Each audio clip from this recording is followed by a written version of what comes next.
আপনার আইন শৃঙ্খলার অবস্থা আমরা দেখতে পাইনি ঠিক জায়গায় গেছে। যেই পুলিশ মানে গণহত্যাকারী হিসাবে পরিচিত, তাকে আমরা সংস্কারের আওতায় আসতে দেখিনি। কিছু পদ পদবীর বদলালে তো এগুলো হবে না। আরও একটা যেটা দুর্ভাগ্যজনক সেটি হচ্ছে যে এই ব্যক্তিবর্গের যারা উপদেষ্টা, তাদের অ্যাডমিনিস্ট্রেটিভ দক্ষতা এবং যোগ্যতা কম।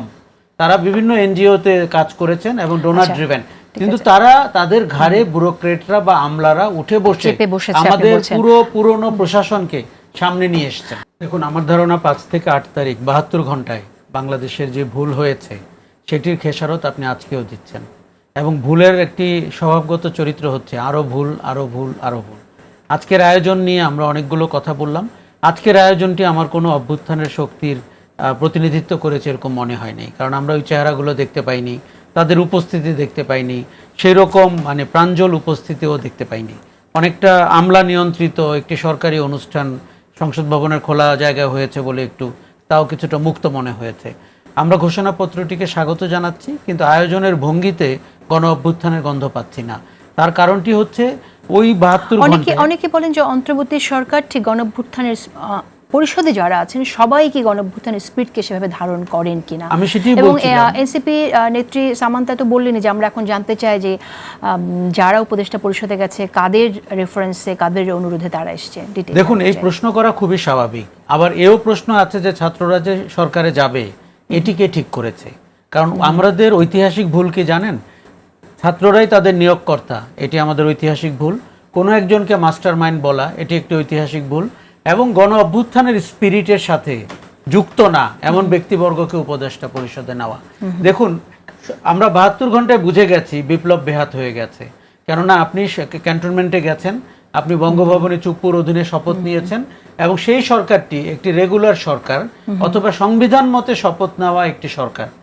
সেই সরকারের প্রতিনিধিরা কি বলতে পারবেন যে সংবিধান পরিবর্তন করতে হবে, সংবিধান ছুঁড়ে ফেলে দিতে হবে? ওই ভুলের মানে পুনরাবৃত্তি করতে করতে আমাদের আরো অনেক ভুল হয়ে গেছে।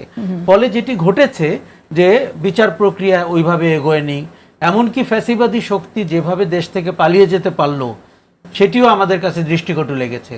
আপনার আইন শৃঙ্খলার অবস্থা আমরা দেখতে পাইনি ঠিক জায়গায় গেছে। যেই পুলিশ মানে গণহত্যাকারী হিসাবে পরিচিত, তাকে আমরা সংস্কারের আওতায় আসতে দেখিনি। কিছু পদ পদবীর বদলালে তো এগুলো হবে না। আরও একটা যেটা দুর্ভাগ্যজনক সেটি হচ্ছে যে এই ব্যক্তিবর্গের যারা উপদেষ্টা, তাদের অ্যাডমিনিস্ট্রেটিভ দক্ষতা এবং যোগ্যতা কম। তারা বিভিন্ন এনজিওতে কাজ করেছেন এবং ডোনার ড্রিভেন, কিন্তু তারা তাদের ঘাড়ে ব্যুরোক্রেটরা বা আমলারা উঠে বসে আমাদের পুরনো প্রশাসনকে সামনে নিয়ে এসছেন। ড্রাম একটি রহস্য হয়ে থাকলো, কেননা ওই সময়ে ক্যান্টনমেন্টের সামনে ড্রাম কি করে আসলো, আর ওনারা দুজন কেন ড্রামে উঠে বসলেন? আচ্ছা, তারপরে যেহেতু আমরা ক্যান্টনমেন্ট বারবার কেন বলছি, ক্যান্টনমেন্ট এবং বঙ্গভবন, আপনি পুরনো পদ্ধতিকে টিকিয়ে রাখার জন্য কেউ এটিকে প্রতি বিপ্লবী মুভও বলতে পারে, বিপ্লবের পরের দিন বা তারপরের দিন বা তারপরের দিন। কেননা আমরা দেখতে পেলাম সংবিধান মতে শপথ হলো, আমরা অদ্ভুত কিছু লোককে উপদেষ্টা হতে দেখলাম যারা জীবিত না মৃত আমরা জানতাম না, অভ্যুত্থানের সাথে যুক্ত হওয়া তো দূরের কথা। আমরা দেখতে পেলাম ফ্রেন্ডস অ্যান্ড ফ্যামিলি উপদেষ্টা পরিষদ, এনজিও উপদেষ্টা পরিষদ। আমরা এত সমালোচনা করতাম না যদি তাদের কাজ ভালো হতো। আমরা তাদেরকে ডিফোকাস দেখলাম, তাদের অবজেক্টিভ নাই, তাদের ইন্টিগ্রিটি নাই, তারা জানে না তাদের কমিটমেন্ট কি।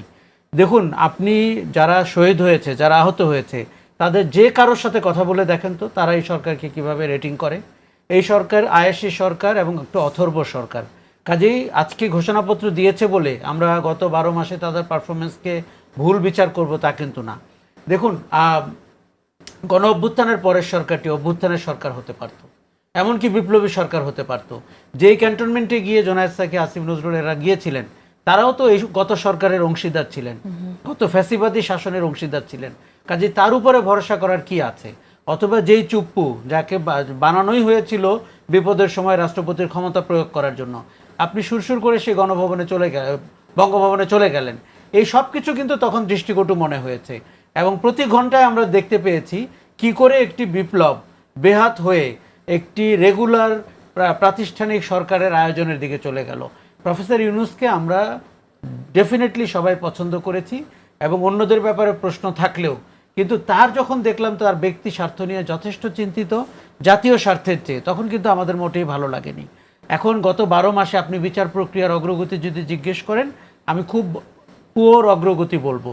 আপনি যদি সংস্কারের অগ্রগতি জিজ্ঞেস করেন, আমি বলবো খুবই খারাপ অগ্রগতি, এখন পর্যন্ত কিছু হয়নি। দেখুন, আমরা মৌলিক বিষয়গুলো নিয়ে সময় নিতে পারি। আপনি অর্ডিন্যান্স কেন গত কয়েক মাসে করলেন না?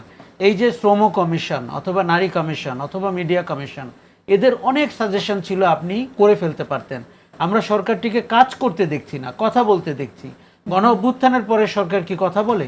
গণ অভ্যুত্থানের ফ্যাসিস্টরা যেভাবে আবার সামাজিক যোগাযোগ মাধ্যমে এমনকি সশরীরে কখনো কখনো তাদের কুতর্ক নিয়ে হাজির হচ্ছে, এটি কিন্তু দুর্ভাগ্যজনক। আমরা ভাবিই নাই 20-25 বছরের আগে এইসব শক্তি আর কখনো মুখ ঘুরিয়ে তাকাতে পারবে, কিন্তু সেটি ঘটলো। কাজেই সরকারটি এত দুর্বল, সরকারটির কমিটমেন্টের এত অভাব এবং তাদের যোগ্যতা দক্ষতা নিয়ে এত প্রশ্ন হলো। দেখুন, আমি দুটি জায়গা শুধু বলি, অর্থনীতিতে, ফাইন্যান্সে আমি সরকারকে ভালো মার্ক দিব, এবং প্রফেসর ইউনূস যেভাবে ভারতের ব্যাপারে তার অবস্থান প্রকাশ করেছেন, এটি আমরা বিএনপি আওয়ামী লীগ কোনো রাজনৈতিক সরকারের সময় দেখিনি। বাংলাদেশে এটা বিএনপি যদি ক্ষমতায় আসে তাহলে কন্টিনিউ করবে কিনা, মজমু হোসেন আলার কাছে শুনে নেই। বিএনপির পররাষ্ট্র নীতির ক্ষেত্রে আমরা সবসময় বলেছি যে আমরা স্পষ্টবাদী, এবং সম্পর্ক যাদের সাথেই থাকুক সেটা পারস্পরিক সাম্য এবং স্বার্থের ভিত্তিতে হবে। আর সর্বশেষ যদি আপনি বিবেচনা করেন, আমাদের ভারপ্রাপ্ত চেয়ারম্যান একটা কথা বারবার জোর দিয়ে বলছেন, দিল্লি নয়, পিন্ডি নয়, নয় কোনো অন্য দেশ, সবার আগে বাংলাদেশ।